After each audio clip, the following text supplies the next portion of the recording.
freskin tonë. Sot dihet që kjo nga një ditë e vërtet vere.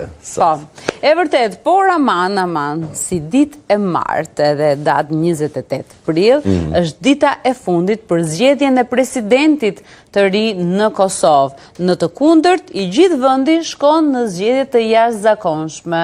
Se çfarë do të ndodhë dhe pritet të ndodhë, do të kemi mundësi ta bëjmë bisede me politologun Adnan Beqiri. Mirëmëngjes, Adnan. Adnan, mirëmëngjes.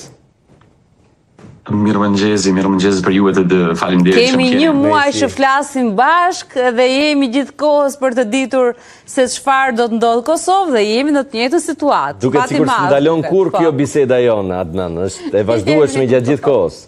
Jemi koherent. Gjithsesi, koherenca nuk mungon.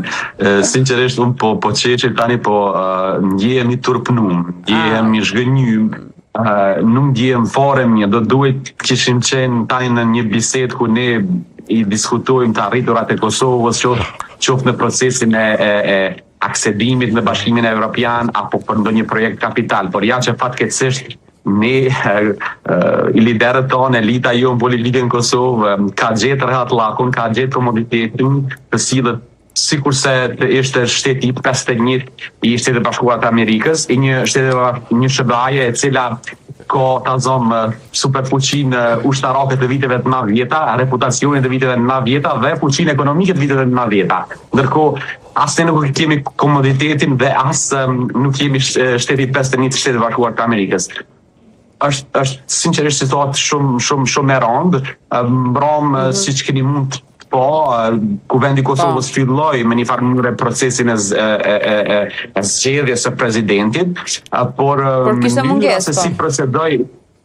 Eksakt, kishte mungesë, ata e filluan pra procesin, por pa prezencën e 80 deputetëve.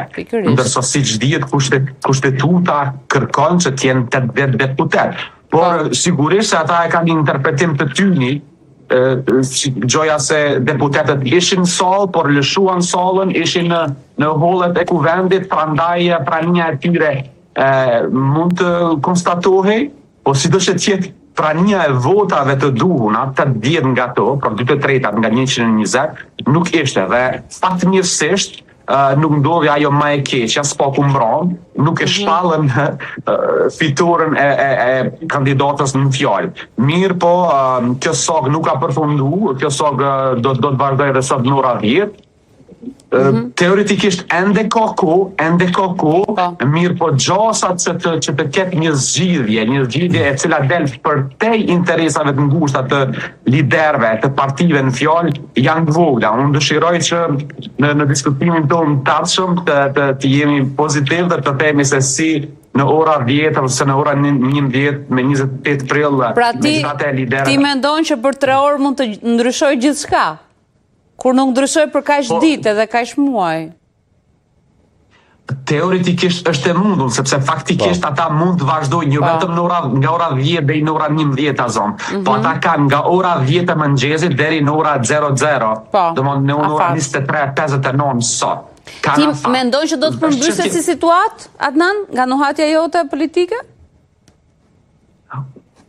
Pako gjosa, megjithatë nuk është një interes sidomos të pozitës që të shkohet në zgjedhje, duke pas parasysh që Vjosa Osmani tani do t'i bashkangjitej në zgjedhjet e ardhshme LDK-s.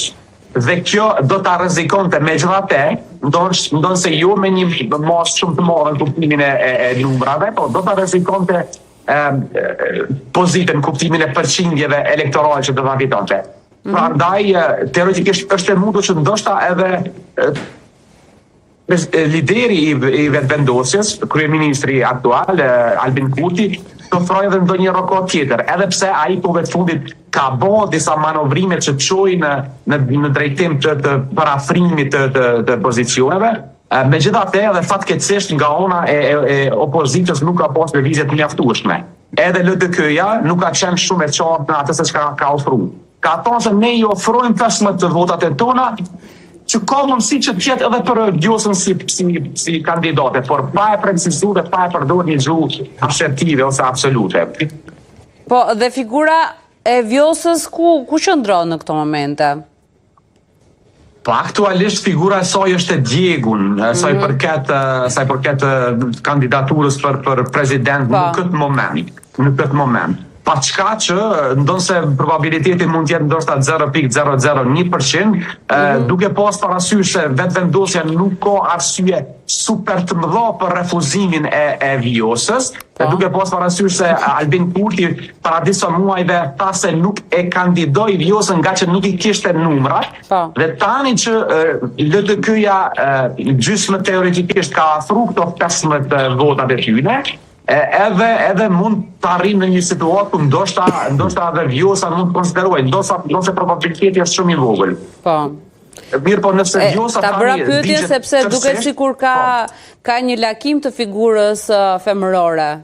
Kërkesa të paktën për të pasur një figurë të gruas në Kosovë. E vërtet është, por unë nuk e shoh, si ta them, këtë lakim, me përdor të njëjtën fjalë që përdor një lakim i cili vjen natyralisht. Ka imponim.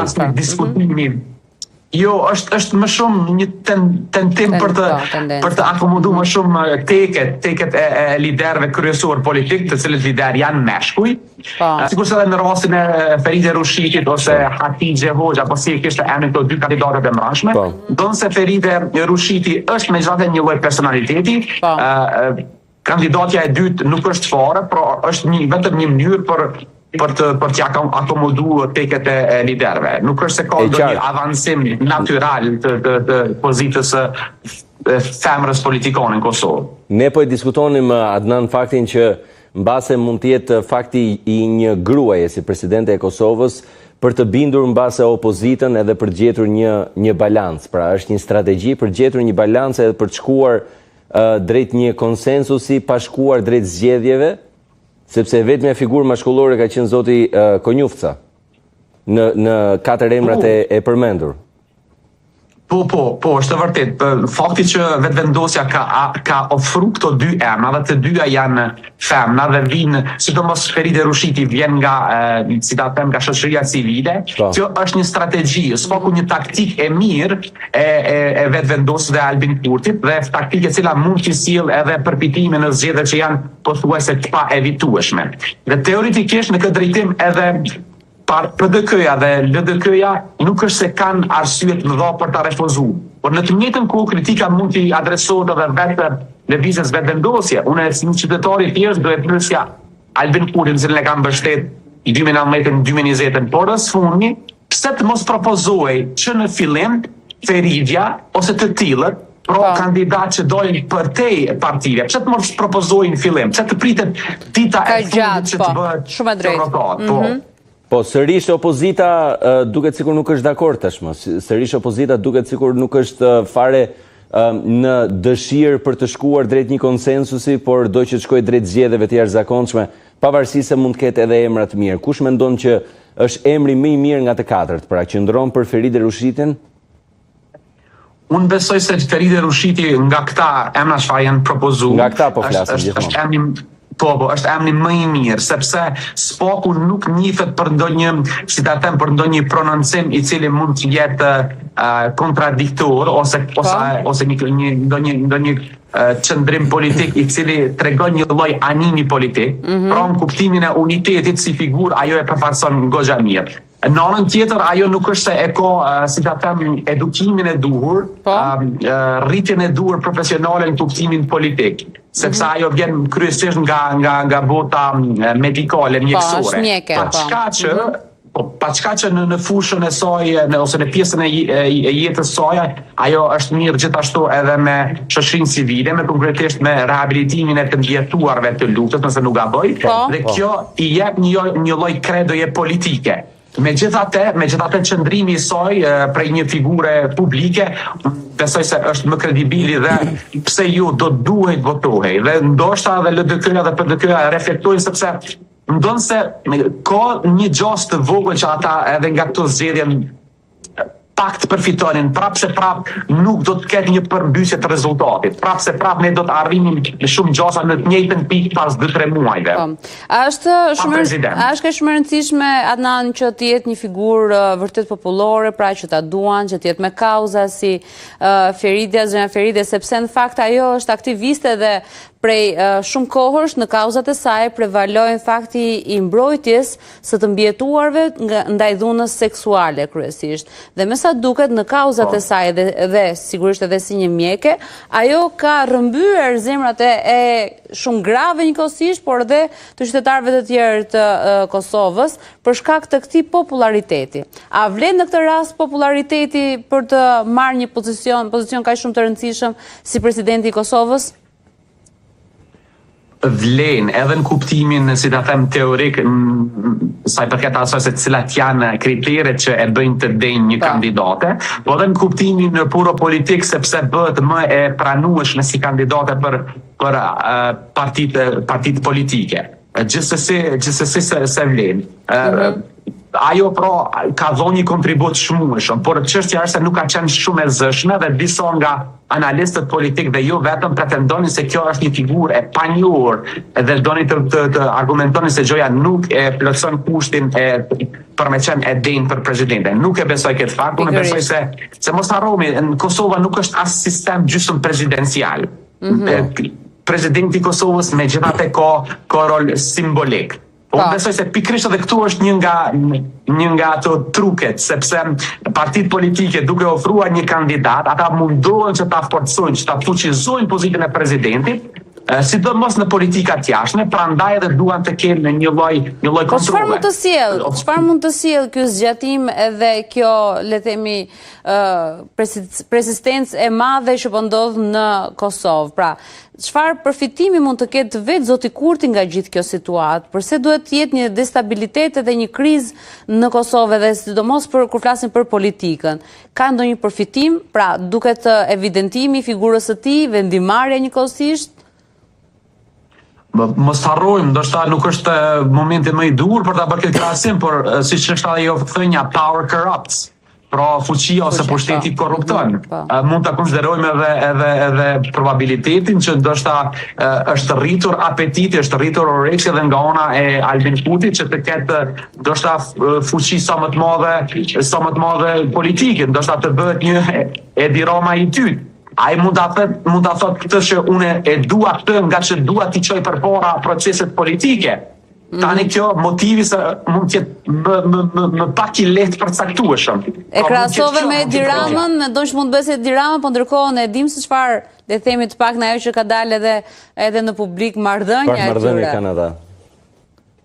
Po, e vërtet është marrëdhënia e tyre është kogja fragjile, kogja e brisht, nuk ka diskutim, po politikanët është element i njohur kjo në studimet politike, ata megjithatë duan të kenë duart e lira në tratativat e tyre politike.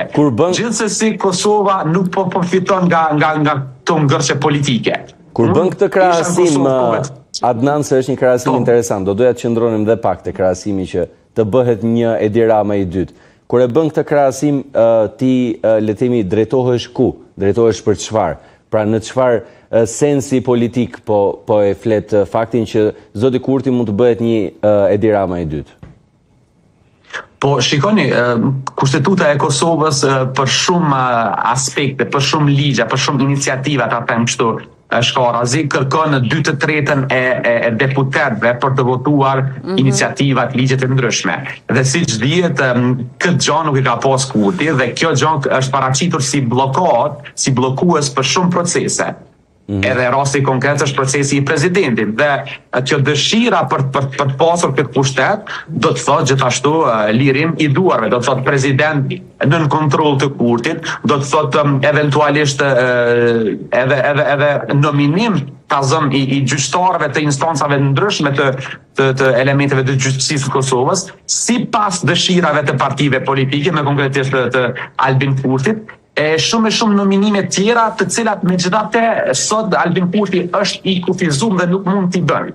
Dhe duke qëndruar këtu, Adnan, leta kemi në termat e një hipoteze të gjithë të situatë. Nëse Kurti do të donte, do ta mbyllte sot këtë avari të madhe politike? Po sigurisht se po. Pra e ka i fuqinë, e ka i në dorë për ta mbyllur këtë? Si mund ta mbylli? Me qenë se thua po. Absolutisht, sa e në fundit, shiko, ata nuk janë, se ta them, Albin Kurti nuk është Trumpi, as Hamza nuk është Mustafa Khamenei. Ai mund ta thret, ose mund ta thrasi njëri tjetrin, dhe mund thotë, shiko, okay, propozoni ju emrin, cilin do emrin, do a votoj. Do a votoj, është kaq e thjeshtë, nuk duhet ta komplikojmë. Kjo ka mund ndodh qysh në fillim, ka mund të shpërfaqet gjeneroziteti, bujaria e Kurtit qysh në fillim, dhe të thotë, okay, propozoni cilin do emrin, merrme. Dhe pastaj nëse ta zom PDK-ja duke ofru po e zëm Bedri Hamzën ose një tjetër portret politik nga ana e PDK-s, eventualisht do të pllogonte proceset politike, unë ta zom hipotetikisht si Albin Kurti do i përdorja pastaj ato momente që në zgjedhjet që do të zhvilloheshin më pas për shkak të bllokadave që do të bëheshin, të dilja para popullit dhe të thoja, shiko, ne e patëm gjenerozitetin e duhur, por ja që PDK-ja po e bllokon, ose presidenti... Por ne e zgjidhëm. Ta përdorje në favorin tënd. Ama Adnan, shiko, a është tashmë për momentin që flasim, a është të jesh presidenti i Kosovës, le themi diçka e mirë, apo është le themi mbase një rënim politik për ata që shkojnë në atë post, duke marrë parasysh edhe faktin që si është qeveria e Kosovës për momentin gjithë trazirat? Sinqerisht, ky post më ndonë se simbolikisht më i rëndësishmi, shumë është në përkam, shumë është, nëse mund ta përdor këtë, shumë është përdhosur. Për shtepërmi, unë nuk shoh ndonjë privilegj, por njerëzit janë oportunistë, përdorin rastet ose shfrytëzojnë rastet, por nuk shoh ndonjë nder që i bën dikujt me rastin e presidentit, duke i pasur parasysh gjithë këto pazare që po zhvillohen. Jo vetëm se kush do jetë, po dhe se çfarë fuqia, do e ketë fuqinë për të pranuar udhëhecin e shoqatës së zjarrfiksve, apo do ta ketë fuqinë për të shkuar dhe për të negociuar me Trumpin për bordin e paqes. Momentalisht është gjithsesi një pozitë shumë e nëpërkëmbur. Nuk është asnjë lloj privilegji, po unë po shpresoj që SPAK-u ndoshta ky moment do të jetë momenti përfundimtar që do të bëjë që ne të hapim debatin, që zgjidhja e presidentit Kosovës të bëhet përmes popullit. As se si të mos i lidh deputetëve kuvendit apo qeverisë, sepse ata janë si ta them, të ndikuar nga interesat e tyre personale dhe bojnë këso lloj bllokadash. E qartë, pak merr. Pak merr të the dhe do nisë të ndaj mendimin tënd, ke qëndruar disa ditë në Kosovë dhe doje të thojsh se si ishte atmosfera aty, çfarë nuhate ti? Po një lloj, si ta them, një lloj dëshpërimi për gjithë këtë bllokadë, për bën një vjet e gjys, pothuajse 2, inshallah jo 2, që ka këtë lloj ngërç politik në Kosovë. Është një lloj zhgënjimi, po me një moment njeriu mësohet edhe ta them kështu, shkora zgjedhje me sëmundjen. Disi qytetarët janë bërë monoton dhe indiferent ndaj kësaj situate. Por e vërteta është se kjo situatë s'po ngadalson edhe proceset ekonomike, politike në vend.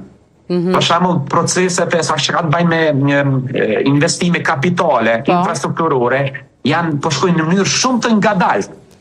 E kjo vjen edhe si pasojë e orientimit të energjisë së qeverisë në zgjidhjet politike, sikurse kjo e presidentit, në vend që ajo energji të fokusohej në projekte kapitale konkrete që ndikojnë pozitivisht në përjetën e qytetarit Kosovës. Tashmë u duk sikur qeveria arriti një lloj balance me zgjedhjet që u bën Adnan, më pas doli sërish çështja e presidentit që mund ta çojë sërish Kosovën në zgjedhjet e jashtëzakonshme, që është mbase skenari më i mundshëm për të shkuar, po duket sikur dy faktor tashmë janë bërë për të bërë zgjedhjet e jashtëzakonshme. Çfarë mund të ndodhë nëse gjendet një dakordsi për presidentin? Mund të ketë një faktor tjetër që të prishet sërish qeveria e Kosovës, se duket sikur gjatë gjithë kohës tashmë atje nuk ka stabilitet politik.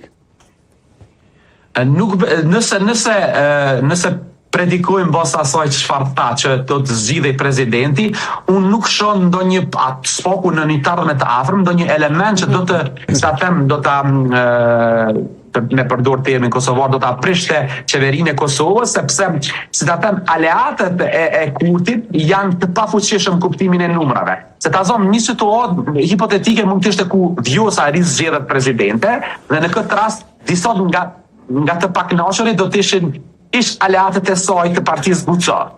Mirë, po ata janë të vogël në numër dhe për shkak të interesave tyre politike ata nuk është do të dëshironin që të zhbëhej qeveria Kurti, sepse mundësia që ata të rizgjedheshin si deputet është jashtëzakonisht e vogël. Prandaj unë për momentin zgjedhjen e presidentit e shoh si pengesën kryesore, si cungun kryesor për stabilitetin institucional e qeveritar. Nëse kjo zgjidhje ose zgjedhje tejkalohet, atëherë nuk ka ndonjë pengesë të madhe dhe qeveria mund të vazhdojë me punën e saj.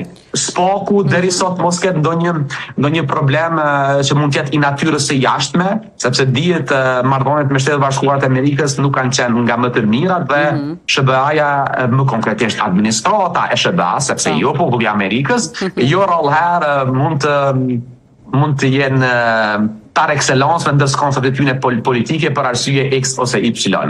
E qartë, ne do të kemi vëmendje të shtuar ditën e sotme, edhe për shkak edhe se jemi të njëjtët mes nesh, që kështu patjetër do të mësojmë se çfarë do ndodh ditën e sotme me presidentin e ri të Kosovës. Dhe sigurisht pastaj do të vazhdojmë me të njëjtat biseda me ty Adnan për shpresojmë të tjera. Pra. Faleminderit, të përshëndes ditën mbar për ty. Faleminderit. Shumë faleminderit. Kaloni mirë, shumë faleminderit. Edhe ti. Është me vërtet gjithmonë kënaqësi biseda me Adnanin, pra ka një qartësi në të gjitha ato që thotë dhe ndoshta edhe për ta thjeshtësuar edhe për njerëzit, edhe si politolog është fantastik. Fantastik është Adnani, thjesht Po ja bëjmë këtë që pasi thjesht ndonjëherë më vjen keq që duket sikur po bëjmë të njëjtat pyetje sa herë që flasim me Adnanin, thjesht na ndryshon struktura, pra dita fundit sot para herën e fundit që folëm me Adnanin ishte edhe 2 javë. Afat, po. Kështu që sot tham ndoshta edhe elementet e emrave që janë lakuar, edhe ndoshta mënyra si mund të ndodhë dhe fakti se sa dorë të rëndësishme edhe nëse do të ketë dëshirën e tij zoti Kurti për ta mbyllur këtë si situatë. Keqardhje që vendet shqipfolse të kenë këtë situatë politike, por nuk e di pse zgjidhet gjithmonë